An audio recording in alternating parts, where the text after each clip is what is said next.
Okay, look at this.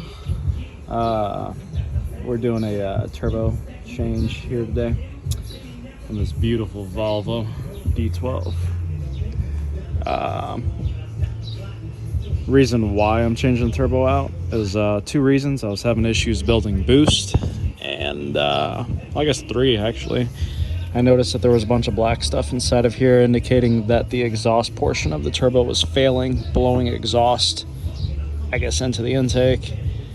And it was also leaking a lot of air out of here. So I ended up getting very lucky and finding a turbo off of eBay that was OEM. It is the HX52.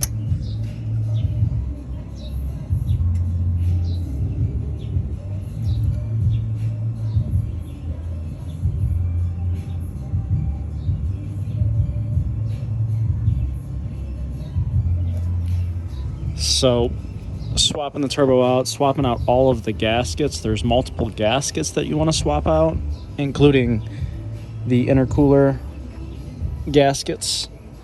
So this is one of the #1 boost leak problems on these D12s and D13s, is it sits up inside of there and you don't even know it's there. So 1, 2, you'll have a oil drain tube down there on the bottom of the turbo. Goes into the block. You want to leave that connected to your turbo. Do not disconnect that. If you're replacing your turbo, leave that connected to your turbo. Leave that connected to there, okay?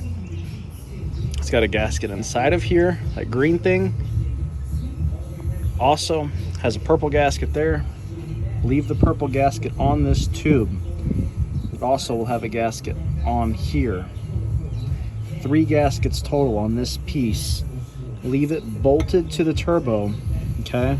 And when you get ready to mount this turbo, angle that so that it goes into the side of the engine. Just put 1 bolt on at a time, and it'll push itself in really far. It's gonna be a lot easier if you leave this on here and let these bolts push it in, because if you try to push this into the block, you're not going to be able to do it. Ideally, you do not want to be able to see any purple, okay? Once it goes in,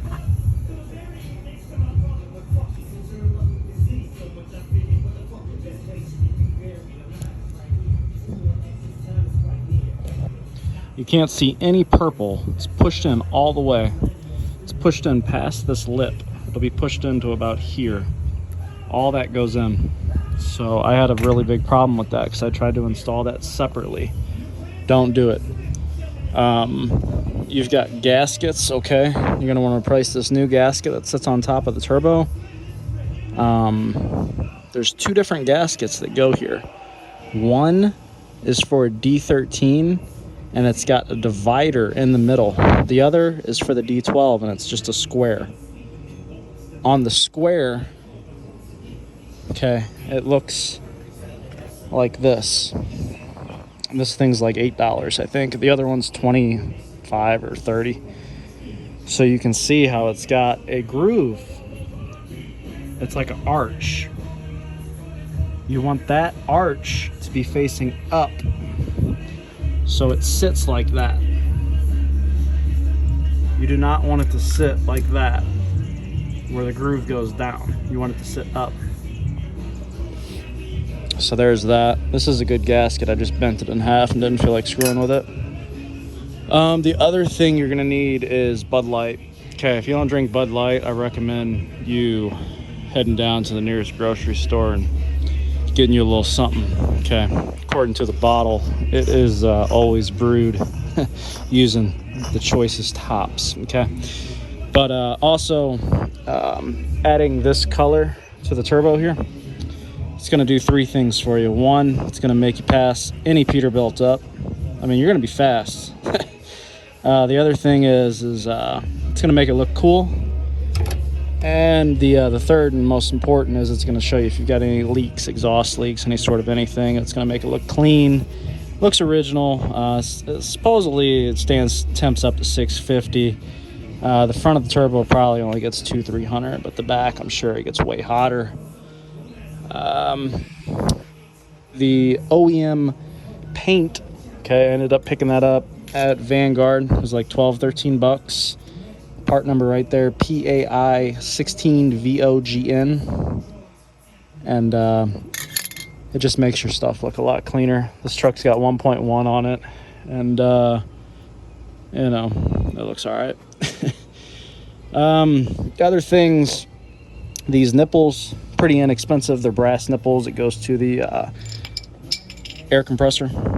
It's the oil line. I'm replacing this oil line as well. It's $30. Might as well while you're in there screwing with it. It's just peace of mind, you know. I am doing also the Egr gaskets. There's gaskets that sit inside of here. I'm also doing new clamps. Clamps are rather kind of expensive. If you could save your old ones, do it. If not, I mean, they're like $30 a pop. And you need 4 of them, or I believe 4 or 6, I don't know. They're expensive.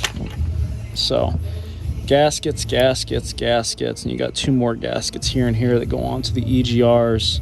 Be careful with your EGRs because they're very expensive. You've got 2 coolant lines for the EGR as well. Boom. And then boom. You are going to have to drain your coolant.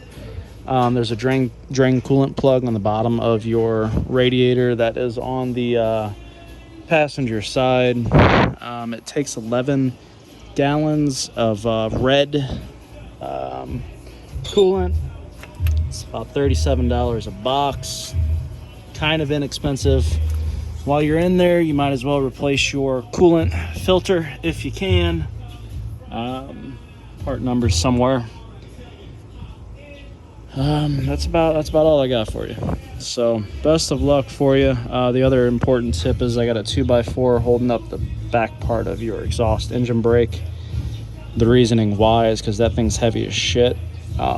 So I undid the very back exhaust clamp, okay, and then I put a car jack underneath on my 2x4 so that I can move this up and down without killing myself, and then it'll slide in and out just barely enough so that I can get it onto here, slap this on, and do it kind of by myself. So there you go. Remember, Peterbilt killer, hydration, and just replace your gaskets. Take your time. And good luck to you guys. Comment if you need some help or whatever. I'll try to be sober enough to reply. O'Reilly's, Vanguard, white grease helps keep the gaskets in place while you're mounting things like your turbo. That's what that white grease is right there.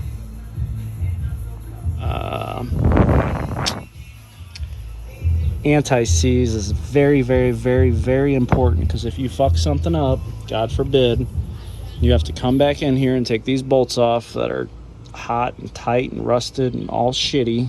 They'll come off easily. You'll thank God later that you didn't have to use a torch. You can buy new studs at the dealer. Highly recommend that. You can buy new grade 8 bolts. I bought a handful of them because I had to take this thing on and off a couple times. Yeah, there you go. That's the tips and the tricks of the day. I'm sure I'll have more later. You're gonna need a lot of 12, 13, 14 millimeters. I used pretty much all hand tools to get these bolts off. I used one of these swivels to go underneath here to get those back 2 bolts off, and it was pretty straightforward. Just used hand tools up front to get these guys on and off, and that was it, honestly. There's 2 bolts here, 1, 2, that hold this piece in. There's a bolt down there on the bracket that holds that guy. You just slide it out of the way.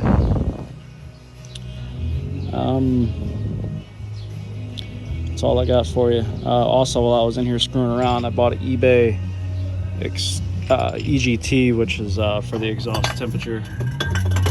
Got Bud Light on. That goes on there.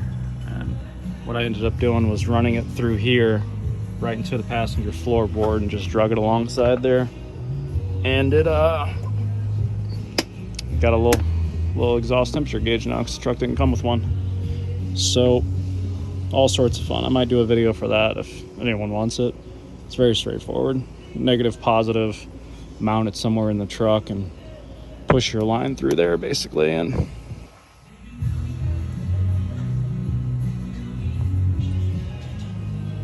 all right, anyway, Godspeed. Best of luck to you guys.